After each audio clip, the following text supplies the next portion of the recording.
Abra sua Bíblia em João, capítulo 6. Nós estamos expondo o Evangelho de João, este Evangelho universal. Nós temos nos 4 Evangelhos uma divisão. Os 3 primeiros são chamados sinótipos, porque eles foram escritos por uma mesma ótica. E foram escritos para descrever o que Jesus fez.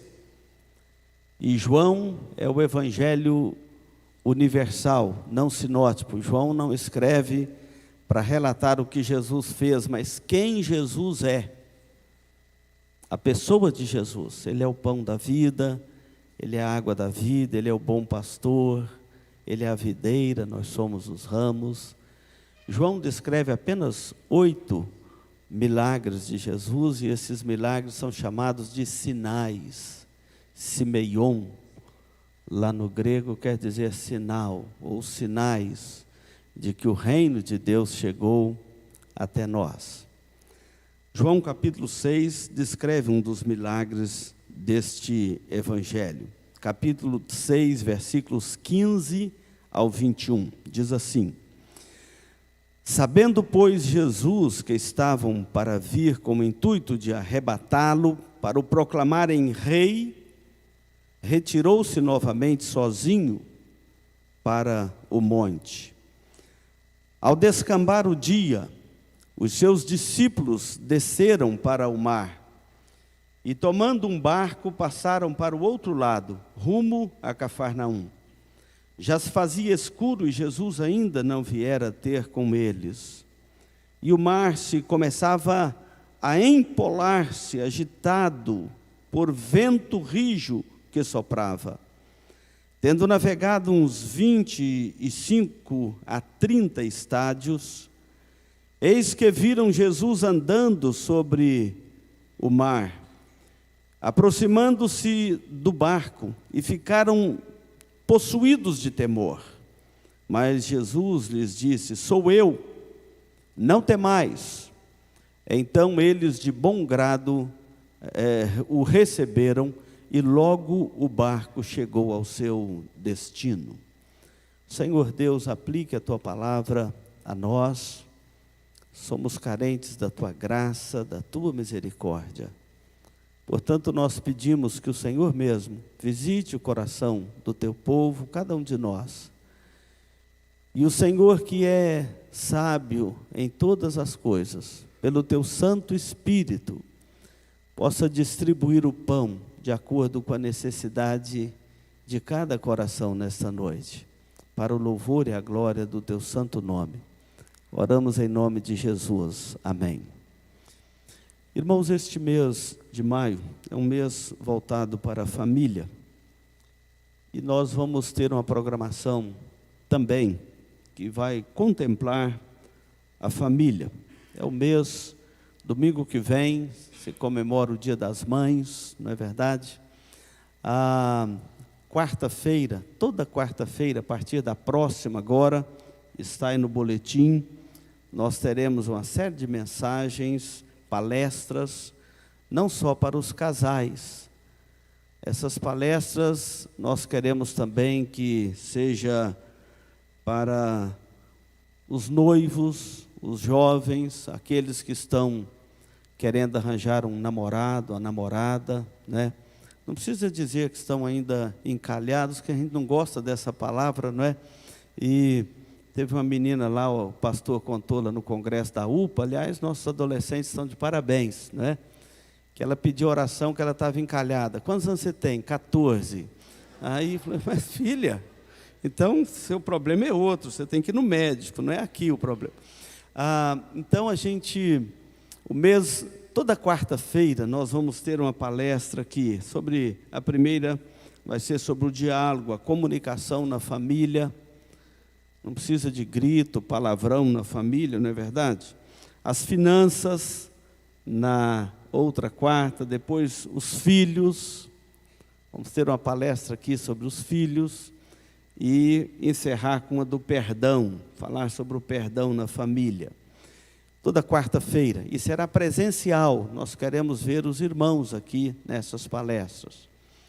E vamos encerrar no dia 28 e 29 com uma programação muito bonita aqui do aniversário da nossa igreja, 71 anos. Então esse mês é um mês muito especial para nós. Comemoras também o dia do jovem presbiteriano aí no terceiro domingo, enfim. Este texto que nós acabamos de ler, ele faz parte do escopo do Evangelho de João. Lembrando que no capítulo 20, os versículos 30 e 31, João nos dá a razão do seu evangelho, o objetivo do seu evangelho é um evangelho universal. Ele diz assim: na verdade fez Jesus diante dos discípulos muitos outros sinais que não estão escritos neste livro. E não estão mesmo. Lucas registrou cerca de 35 milagres de Jesus.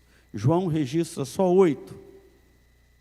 Então ele está dizendo, justificando, Jesus fez muitos outros milagres, sinais, que não estão contemplados aqui no meu livro, neste livro.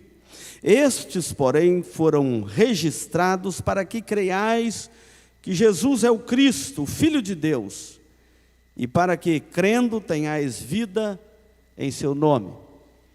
Este evangelho é universal porque ele foi escrito a todo o que crê.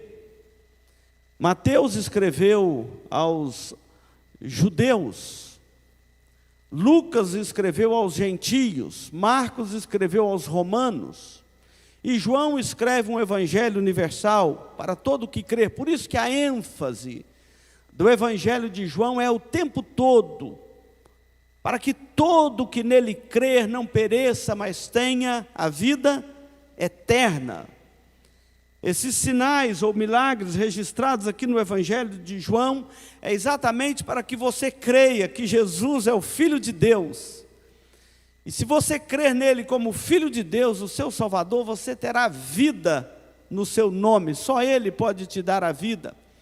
Aliás, este Evangelho começa falando de vida. No princípio era o Verbo, e o Verbo estava com Deus, e o Verbo era Deus.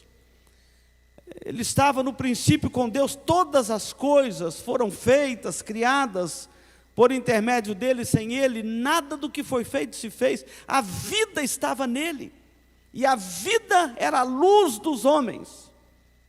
A luz resplandece nas trevas, mas as trevas não prevaleceram contra ela. Então este livro começa para falar de vida, que Jesus é a vida. Ou seja, aquele que não tem o Filho de Deus não tem a vida, vegeta. A Bíblia diz que está morto nos seus delitos e pecados. Por isso que este evangelho registra estes sinais para apresentar Jesus para o leitor. Você é o leitor deste evangelho e ele está apresentando Jesus para você. Nesse capítulo 6 é um capítulo que Jesus lida com as multidões. E não é fácil lidar com as multidões. Se você ler este evangelho, capítulo 6, você vai ver que Jesus começa tendo problema com a multidão, e o problema aqui era com a sua popularidade. E sempre no meio da multidão tem gente que está ali porque o outro foi. Ele nem sabe por que ele está ali. É o tropel da multidão. Ele foi no pique da multidão, nem sabe por que está ali. E capítulo 6 está repleto dessas observações.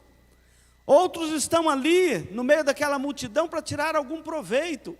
Ele havia multiplicado os pães e nada melhor do que comer pão de graça, e eles estavam ali por causa disso.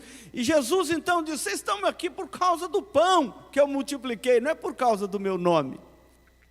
E mesmo assim, a multidão apertava, porque havia outro grupo no meio dessa multidão que tinha o interesse de transformar Jesus em rei de Israel, porque ele estava melhor do que os imperadores romanos. Os imperadores romanos são conhecidos por dar pão e circo para o povo.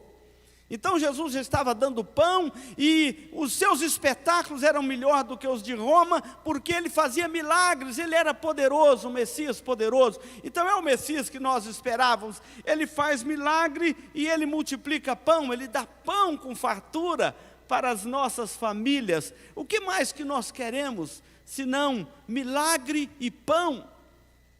E o versículo 15 então diz que a multidão quando Jesus percebeu esse intuito de proclamá-lo rei, e ele, sabendo que isso seria suficiente para um derramamento de sangue por causa dele, e que as autoridades romanas estavam atentas para dissipar qualquer motim ou qualquer insurreição que era tão comum na região, e eles extirpavam com derramamento de sangue. Então Jesus tenta dispersar essa multidão, e eles não dispersam. Onde Jesus ia, eles iam atrás. O texto aqui diz que quando eles perceberam a ausência de Jesus, eles arrumaram um barco para ir atrás de Jesus. E Jesus, então, ele vai tirar os seus discípulos deste meio, desta tensão.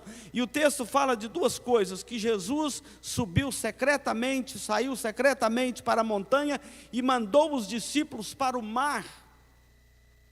Acontece que era um momento impróprio para atravessar o mar da Galileia. Estava caindo a noite. Normalmente é de dia que se faz isto. E além do mais, formava uma grande tempestade, e as tempestades do mar da Galileia são tidas como tempestades muito fortes, porque são correntes que se chocam ali entre as montanhas frias da Síria com o deserto da Arábia. Aquelas correntes se formam ali, formando tempestades enormes. Muitas histórias de barcos e naufrágios naquele período, naquela região, naquele mar. Então, era impróprio para eles irem, e mesmo assim Jesus manda para dispersá-los, tirá-los do meio daquela multidão. E foi nesse contexto que acontece este milagre. E eu quero dar a nossa mensagem esta noite, o tema: quando Jesus vem ao nosso encontro nas tempestades. Aqui é uma tempestade que se formou no mar da Galileia, e os discípulos de Jesus estavam ali passando grande apuro. Esta tempestade do mar da Galileia foi a oportunidade de Jesus mais uma vez mostrar o seu poder. Combina com o capítulo 1 de João, que Ele é o Criador. Todas as coisas foram feitas por meio dEle, e sem Ele nada do que foi feito se fez. Ele é a vida da criação, é Ele que dá vida a todas as coisas, no mundo criado por Deus. Ele é o autor da vida, Ele é a fonte da vida, é Ele que dá vida a todas as coisas. Ele tem o controle sobre a natureza, sobre as correntes do mar, sobre as rajadas do vento. O Salmo diz que Ele preside as tempestades, os dilúvios. Ele tem o controle de toda a sua obra criada, e esse texto é exatamente para nos apresentar esse aspecto poderoso de Jesus, e como que Ele vem ao encontro dos seus filhos dentro de uma tempestade. Então, primeiramente eu quero destacar aqui como que Jesus percebe as dificuldades que enfrentamos, ou que o seu povo enfrenta em qualquer circunstância da vida. O texto aqui diz, a partir do versículo de número 16, que a partir daquele momento os discípulos distanciam de Jesus. E este texto, que também é narrado no Evangelho de Marcos, capítulo 6, e no Evangelho de Mateus, capítulo 14, que dão maiores detalhes deste episódio, vai dizer que Jesus observava de longe que os seus discípulos passavam aperto ali junto ao mar da Galileia, diante daquela tempestade. Marcos 6, 48, fala que Jesus viu as dificuldades que eles estavam enfrentando. E Ele não só viu aquelas dificuldades, que eles estavam em apuros, tentando remar, ventos contrários, o barco sendo lançado pelas ondas fortes que se formaram, e Jesus vem até eles andando sobre as águas. E é interessante porque Jesus aproxima e vai dizer a eles: tem de bom ânimo. E eu quero trazer aqui, irmãos, uma aplicação disso para nós. Todas as vezes que vamos falar deste assunto, nós lembramos das lutas que nós enfrentamos no mundo. No caso deles aqui é uma tempestade real. Mas eu quero aplicar isso à realidade das nossas famílias. Todos nós temos lutas, problemas, adversidades nas nossas famílias. Toda família enfrenta grandes desafios neste mundo. Nossos filhos sendo assediados por todo tipo de ideologias estranhas às Escrituras. Às vezes um casamento que o marido, a mulher, não consegue se entender. Às vezes são temperamentos difíceis. Aqui na igreja a gente não consegue enxergar isso, mas em casa, no dia a dia, o temperamento de todo mundo aflora. Lida com situações também que nós não lidamos aqui na igreja, e muitas pessoas têm dificuldades no seu casamento, na criação de um filho, têm dificuldades N. O que nós precisamos de entender à luz desse texto é que Jesus está atento às nossas adversidades, às nossas lutas, às nossas provações, aos nossos problemas, assim como Ele estava atento às dificuldades que os seus discípulos passavam lá no Mar da Galileia naquele momento, tanto que Ele vai ao encontro deles. Então, você observa que Jesus sempre está atento ao coração dos seus filhos, às lutas dos seus filhos. Cada família aqui, porque muitas das vezes na hora desses problemas, dessas tempestades, dessas lutas, muitos pensam assim: Jesus está alheio à situação da minha casa. Quantas vezes eu já orei por este filho, quantas vezes eu orei por este casamento, ou pelo marido, ou pela esposa. Parece que Jesus não está atento ao seu problema, mas o texto aqui nos mostra que Ele está sempre com os seus olhos em nós. Ele está sempre atento às nossas dificuldades, às nossas tribulações.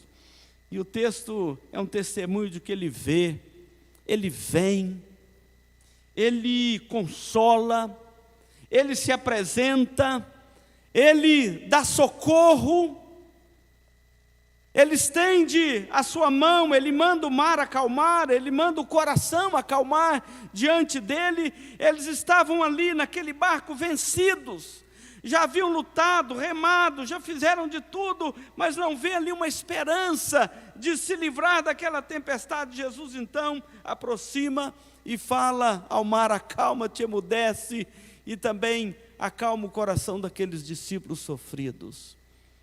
Nós devemos buscar o socorro de Cristo nas nossas famílias, nas nossas tribulações. Mas nós devemos lembrar que esta é uma tensão que muito aflige às vezes a nossa fé, lá dentro da nossa casa, dentro da nossa família.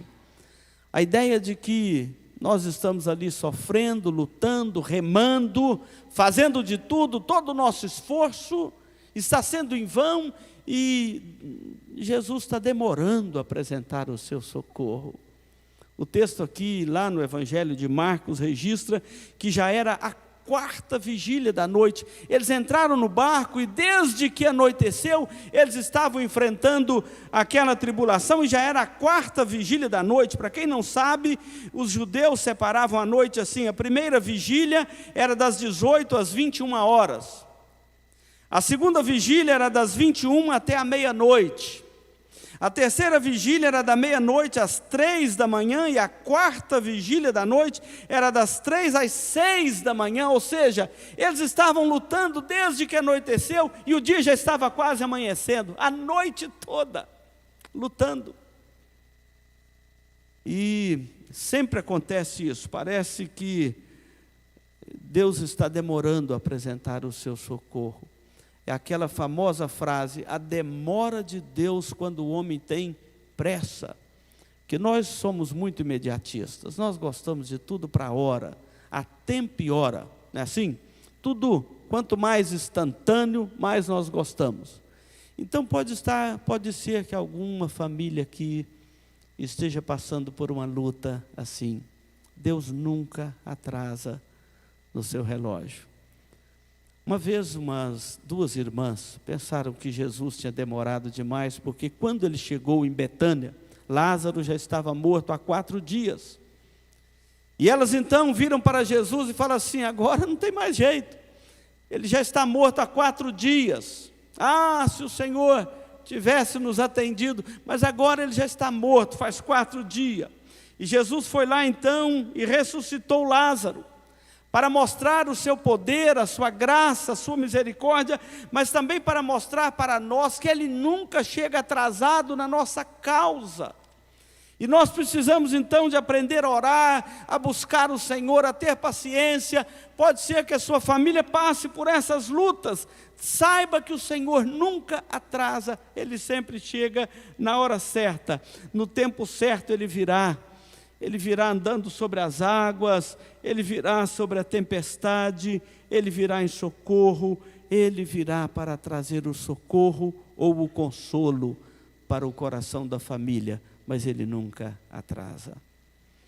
O texto nos apresenta aqui ainda que o nosso Senhor está atento às dificuldades do seu povo, para despertar a fé no coração dos seus discípulos e não o medo.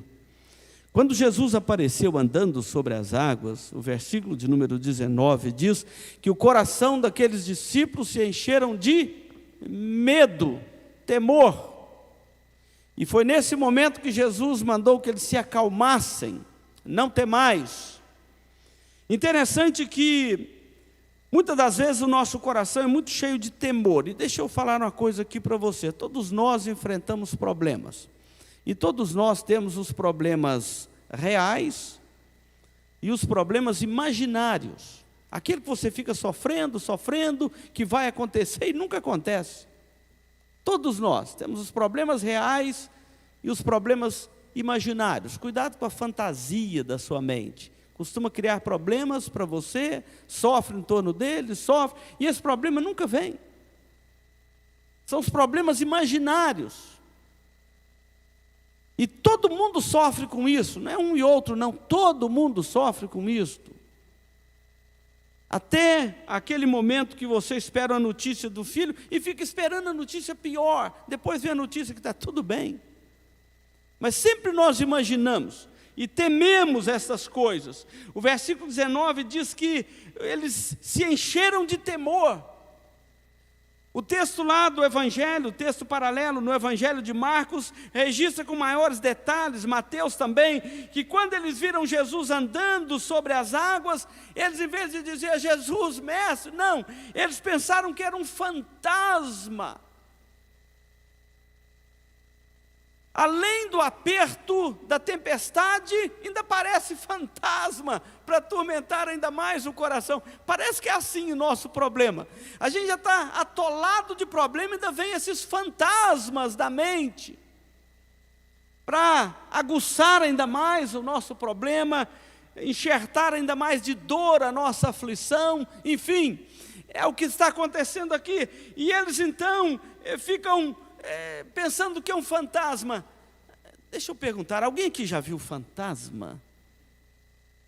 Levanta o dedo assim, quem já viu fantasma? Ninguém aqui viu fantasma? Lá em Minas tinha fantasma, não sei se vocês sabem disso. Lá tinha uns fantasmas lá, de vez em quando alguém via um fantasma. E todo mundo fica assim com a mente imaginativa, né? E tem cada história de fantasma. Eu lembro meus avós, pais, contando história de fantasma, quando a gente era criança, a gente tinha um medo daquelas histórias, mas ficava lá perto para escutar, com medo enorme, mas não perdia a história sempre era boa, né? Mas tinha uma história de uma casa assombrada, sempre tem uma casa assombrada, e todo dia, meia-noite, entrava uma noiva de tamanco, mas a noiva tinha perdido um tamanco, ela só tinha um, aí entrava assim, toque, toque, toque. E ninguém queria morar na casa. Meu avô, quando casou, foi morar nessa casa, que ele era crente e corajoso, igual todo mundo aqui. Tinha medo de fantasma. E um dia ficou vigiando o fantasma, e o fantasma veio mesmo, deu lá para as tantas da noite, lá vem o fantasma. E eu lembro da fazenda lá, tinha uma escada, era toda de madeira, tinha uma escada que descia da parte dos quartos e sala para a cozinha, tudo grande, casa, fazenda. E ele ficou no pé da escada com a lanterna esperando o fantasma. E aí vem o fantasma, vem descendo a escada, toque, toque, veio mesmo. Vocês não acreditam, mas veio, né? E quando chegou, ele acendeu a lanterna e matou o fantasma. Era um rato que ele foi colando uma bola no rabo dele, de tanto andar no fubá, na terra, na areia, no barro, foi colando aquela crosta e vinha mesmo batendo, e as pessoas tinham medo de ir lá, todo mundo que morava sumir. Ele matou o fantasma. Sempre a história do fantasma acaba mais ou menos assim, não é? Aqueles discípulos, mentes fantasiosas, vê Jesus andando, mas ali era uma cena mesmo diferente.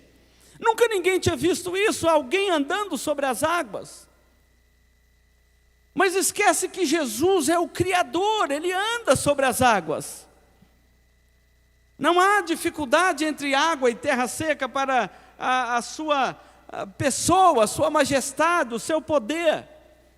Mas o que eu quero que você atente a isso, que mentes fracas sempre veem fantasmas. Homens tolos alimentam superstições no seu coração. Mas nós, como crentes em Cristo Jesus, nós não podemos ficar alimentando esses fantasmas, essas fantasias da alma. Até porque nós temos um grande antídoto para este medo. E é por isso que Jesus fala para eles, não temais. Nós temos um grande antídoto para esses temores do mundo invisível. E qual este antídoto? É a fé salvadora em um Salvador invisível, mas que está sempre presente conosco.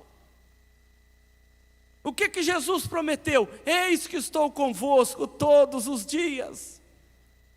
Não há fantasma, mas há um Salvador invisível, sempre presente conosco, real, sempre presente conosco, porque essa é a sua promessa. E a Bíblia diz que Deus não é homem para mentir, nem filho do homem para que se arrependa. Você tem um Salvador sempre perto de você, invisível, mas real. Não é fantasma, é o Salvador. E além disto, nós precisamos de lembrar que Ele morreu, mas ressuscitou dos mortos. Não é um fantasma, o próprio Tomé tocou na sua ferida, no seu corpo. Não é um vulto, é um Salvador que ressuscitou dos mortos e é em carne e osso. Embora o seu corpo transformado, semelhante ao corpo que receberemos após a ressurreição dos mortos, mas palpável. Não se trata de um fantasma. Então, contemplando aquele que é invisível, diz o texto de Hebreus, nós não precisamos de assustar com os temores deste mundo. Há um Salvador invisível, mas sempre presente com o seu povo, e Ele vem em socorro. Não precisamos de temer. O medo não deve fazer parte do coração dos crentes, porque muito crente tem medo. Tem casal que tem medo de ter filho. Ah, pastor, como que nós vamos gerar filho num mundo tão afetado pelo pecado como este? Você acha que foi fácil para Adão e Eva quando Caim matou Abel? Adão e Eva falaram assim, não vão ter 7, né? O 7 é o outro filho de Adão e Eva. Não vão ter 7, porque outra tragédia eu não suportaria na minha casa. Que medos. Quantas pessoas vivendo com medos. Alguns com dificuldade de voltar para a igreja até hoje, com medo do Covid. Está me parecendo a cultura aqui que me contaram dos índios. O índio, o homem, vai na frente com a mão vazia, a mulher atrás com um saco de mandioca, enxadão, o filho pendurado do lado e outro, e o homem em pé na frente, Paulinho, com a mão vazia. Aí fala assim, mas por que você não ajuda a sua mulher? Não, eu tenho que ir aqui para cercar a onça. Tem 300 anos que não passa uma onça aqui, e o cara ainda tem que ir lá para cercar a onça. Então, o que observa só, nós temos que entender que não precisamos de ter esses medos na nossa alma. O Senhor Jesus aproxima, é um fantasma. Não, sou eu. Ele se identifica. E eu quero passar aqui para esse próximo tópico. Aquele que vem sobre as ondas do mar, aquele que vem acalmando a tempestade, ele agora dá segurança ao seu povo e conduz com segurança ao seu destino. Diz o versículo de número 20 e 21, ele diz, sou eu, não temais. E então eles de bom grado receberam e o barco chegou em segurança ao seu destino. O nosso Salvador, Ele não nos deixa órfão. A sua família não está sozinha neste mundo, não está órfão. Ele vem, Ele dá segurança. Quando então Jesus fala para os seus discípulos, sou eu, e subiu ao barco, é neste episódio, lá em Mateus 14, registra que Pedro fala assim, se é o Senhor mesmo, manda eu encontrar contigo. E Jesus disse, venha, e Pedro andou também sobre as águas, até que olhou para as ondas e sucumbiu.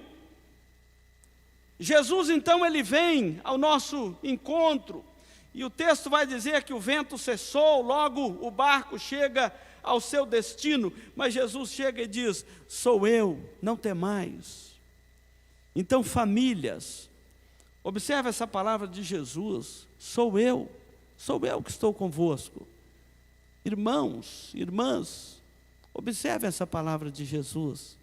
Nós precisamos de ter segurança na nossa fé em Cristo. Que segurança tenho em Jesus, não é? Pois nele gozo paz, vida e luz. Sou eu. Essa presença maravilhosa de Jesus na nossa casa, buscada em oração, em louvor, em leitura da palavra, essa segurança da presença real de Jesus, dizendo, não temas.